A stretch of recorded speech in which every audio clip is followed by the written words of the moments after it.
A seguir, pergunte ao doutor. Oferecimento: Medvision, Centro Oftalmológico e Óticas Carol Batatais.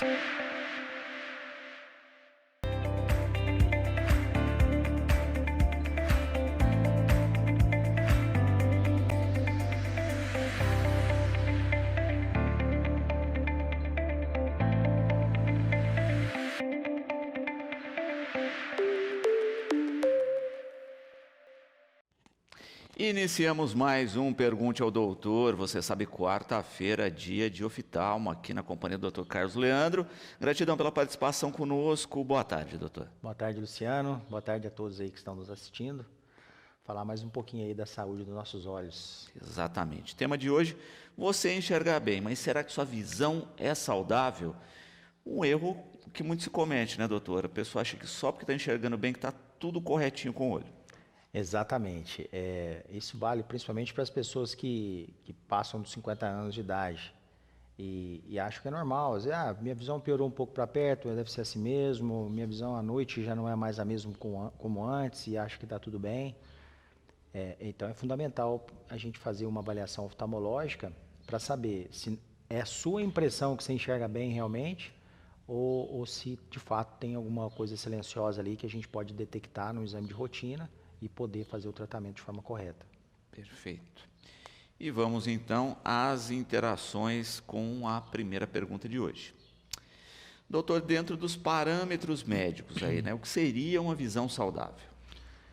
Excelente pergunta. A visão saudável é aquela visão normal para a sua idade, né? É óbvio que se nós pegarmos uma pessoa de 60 anos, a visão dela é diferente de uma pessoa de 30, 40 anos. Tem uma perda natural pelo nosso envelhecimento. Mas a visão saudável é aquela visão em que não existe nenhum problema oftalmológico, além do envelhecimento natural do olho, que possa estar afetando.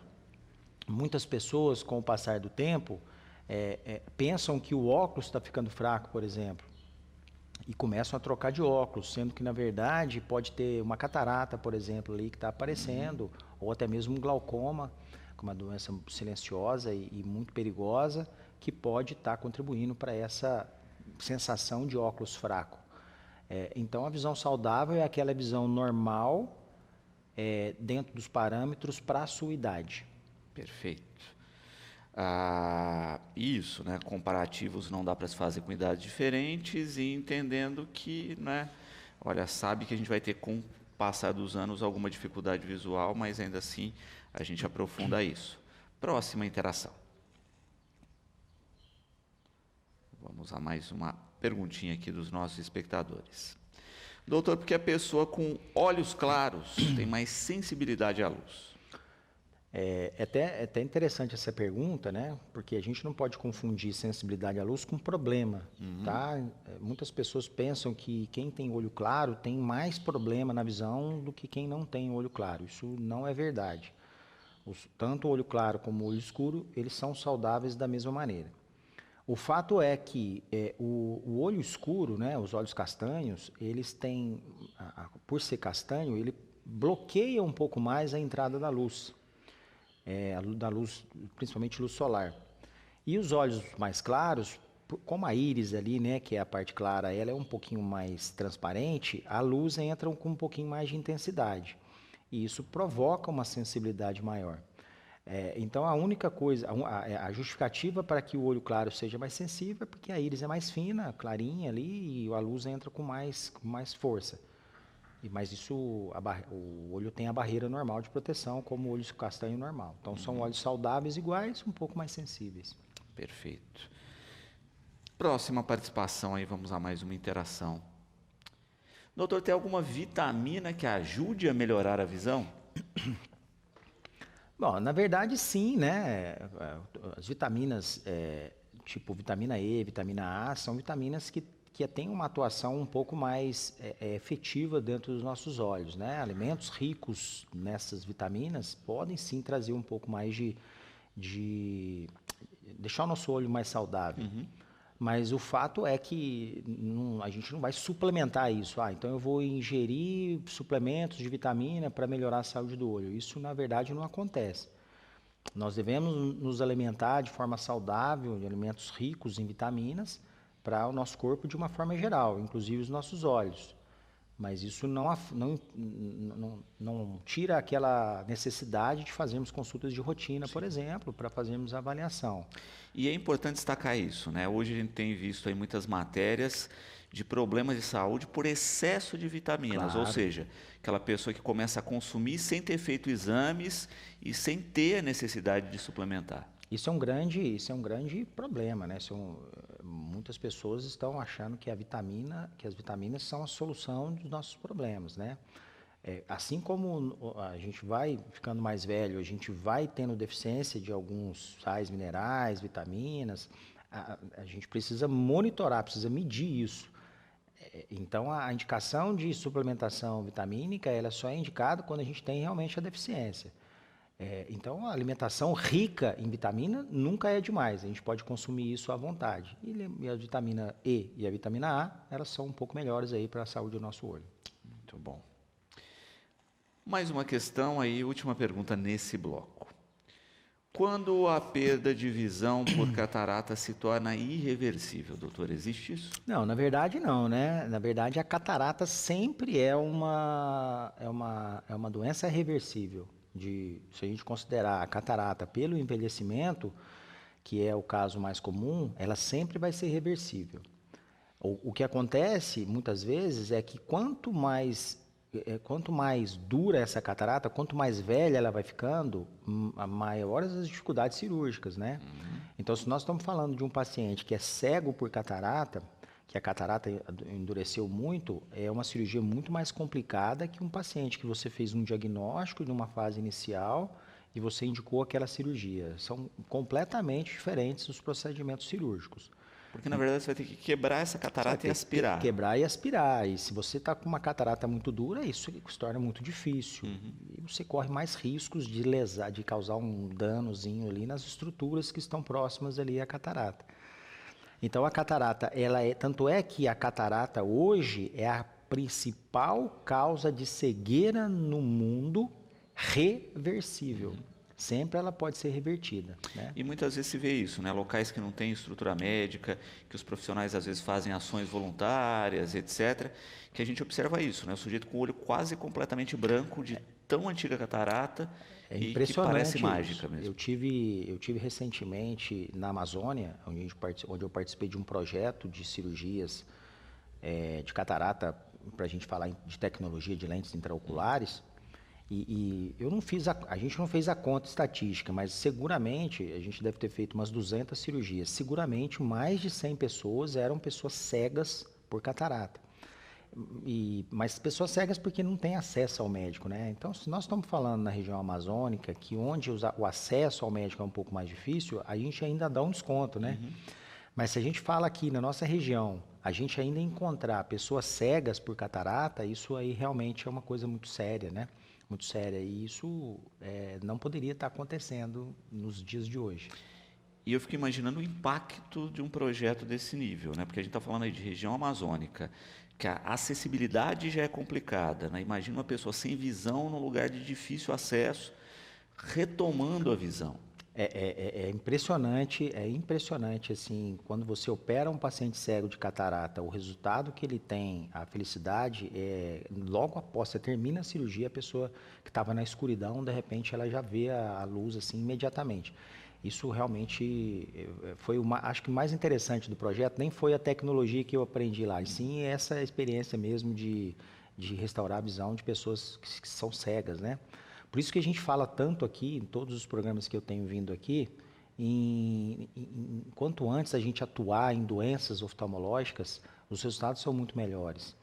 E a gente não precisa esperar o problema acontecer para depois a gente tomar providência, né? A informação chega aqui pela TV, a informação chega pelo nosso celular. É muito fácil a gente obter a informação. O que a gente vai fazer com essa informação aí é nosso, é coisa de cada um. Então, o nosso papel aqui é conscientizar as pessoas da importância de procurar o médico para fazer consultas de rotina. Vamos a mais uma pergunta. Doutor, quanto tempo dura a cirurgia de catarata? Uma amiga fez e sentiu muita dor depois. Costuma doer depois de operar? Ó, uma situação um pouco inusitada. Uma cirurgia de catarata bem sucedida é uma das cirurgias mais encantadoras que tem, porque o paciente ele não sente nada. É impressionante, ele não sente nada. Lógico, um desconfortozinho, uma sensação de areia no olho, mas dor é muito raro isso acontecer. Uma cirurgia de catarata, em média, ela dura 10 minutos, né? Se a gente considerar a cirurgia mais moderna, que é o que a gente sempre fala aqui, né? A cirurgia por um laser que aspira a catarata e depois a gente coloca a lente intraocular, a gente fala em 10 minutos, 15 minutos de cirurgia.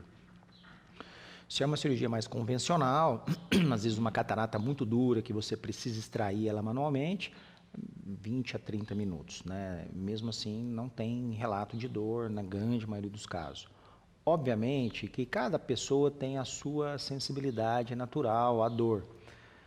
Então, a gente tem que entender o que é a dor. Se é aquela dor, sensação de peso no olho, às vezes é individual, você pode ter ou não, isso uma dipirona, um Tilenol, a gente consegue resolver. Mas a esmagadora maioria, a cirurgia de catarata é totalmente sem dor. Perfeito. E também descobri que tipo de cirurgia foi essa, né? Se foi uma mais tradicional, que é mais invasiva aí. Exatamente. Aí a gente fica, né? Às vezes o médico tem que dar um pontinho ali no local onde fez a cirurgia e às vezes o paciente pode ter um pouquinho de dor, algum desconforto. Mas é raro e um remédio para dor resolve o problema.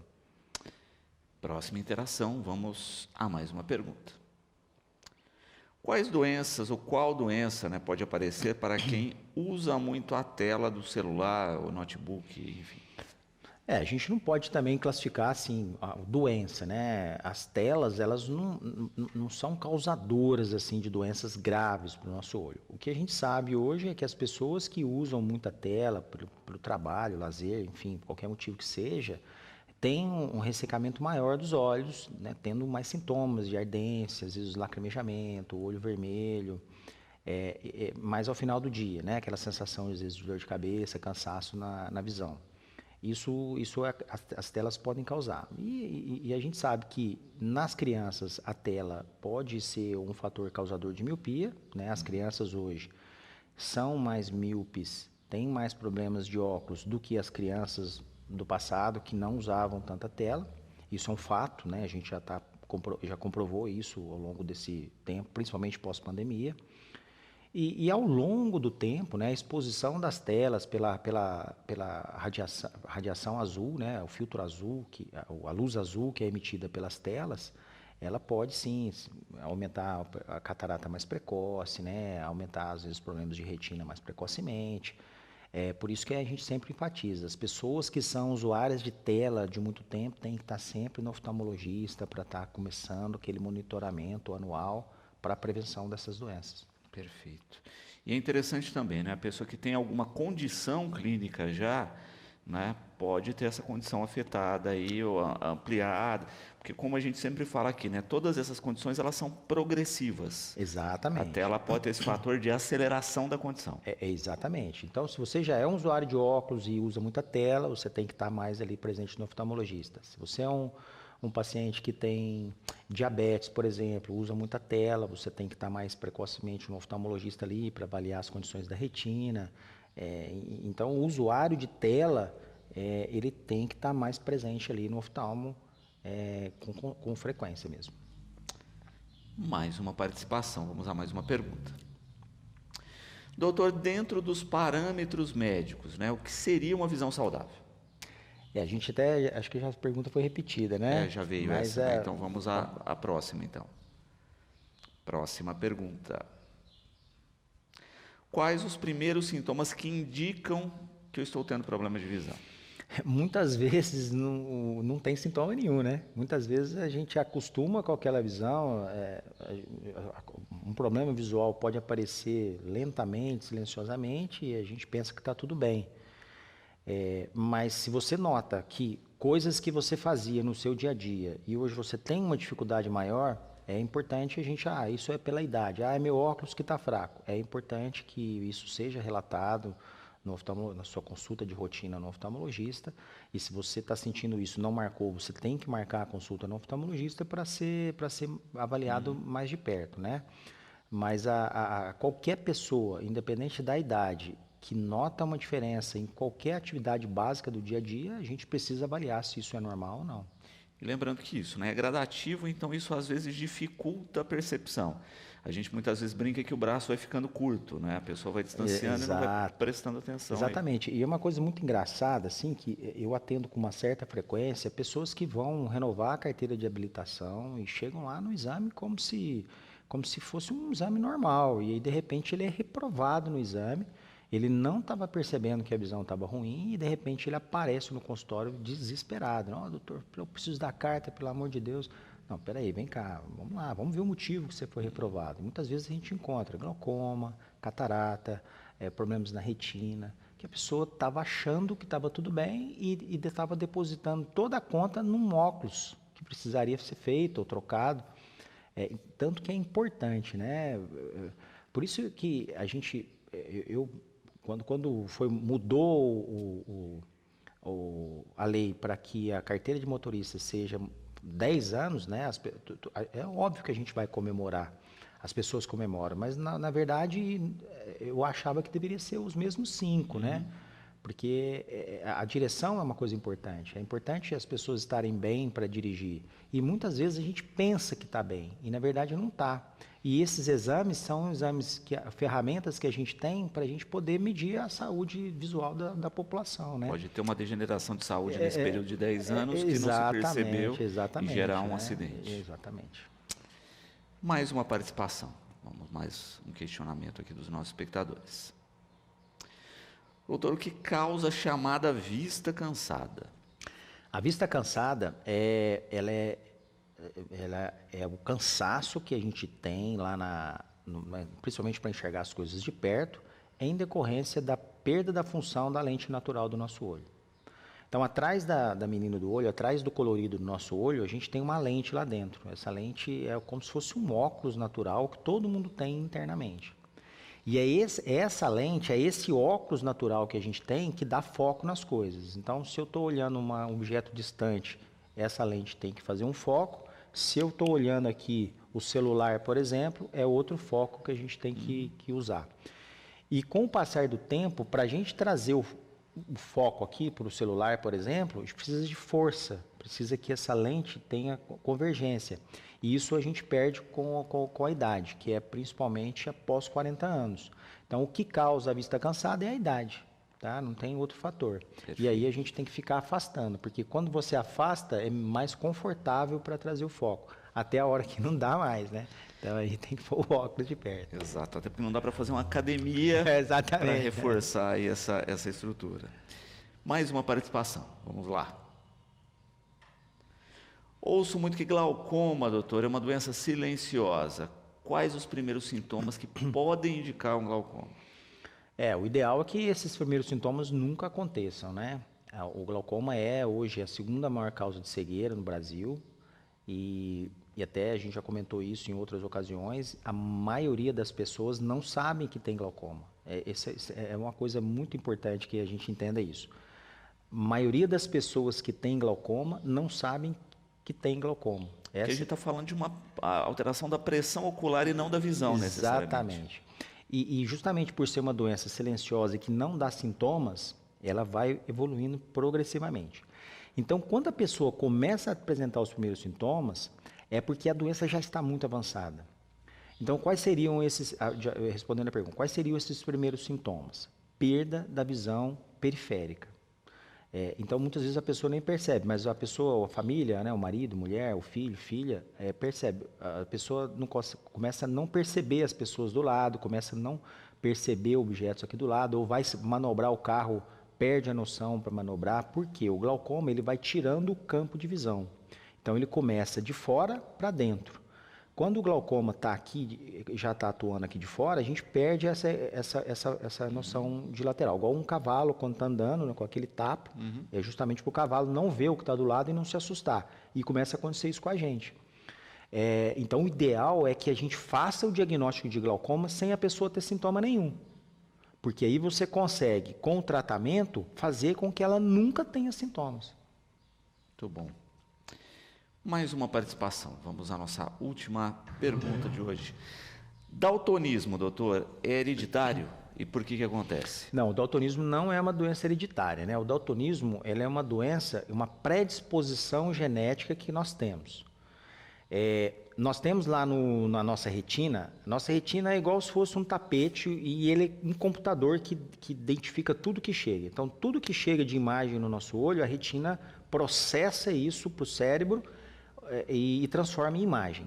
E as cores estão incluídas nisso. Uhum. Então, cada cor, a retina tem um computadorzinho lá que ela define. Verde, amarelo, azul, vermelho. E pode ser que a pessoa tenha um defeito nesses receptores. Se a pessoa tem um defeito nesses receptores, ela pode não identificar determinadas cores, sendo que o mais comum é o verde e o vermelho. E daí a pessoa é considerada daltonismo. O daltonismo, ele não tem você vai fazer um exame aqui, vem cá, vou fazer esse exame aqui, o diagnóstico do daltonismo está aqui. Não existe. O daltonismo é uma conversa que você tem, você vai mostrar a cor para a pessoa e a pessoa vai, se você viu que ela está confundindo, você classifica ela como daltonismo.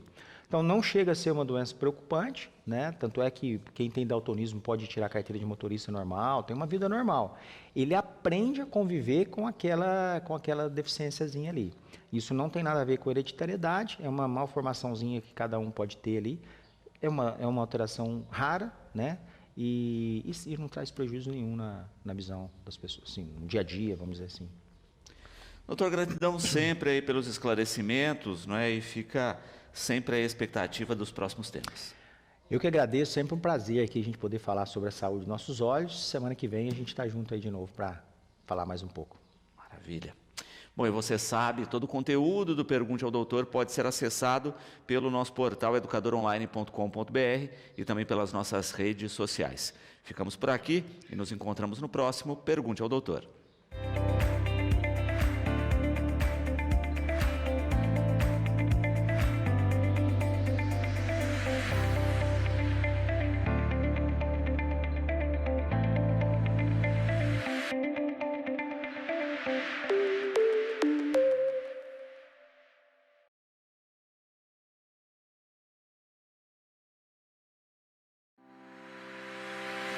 Pergunte ao Doutor. Todas as quartas é o dia do olho. De volta na próxima semana. Oferecimento Medvision Centro Oftalmológico e Óticas Carol Batatais.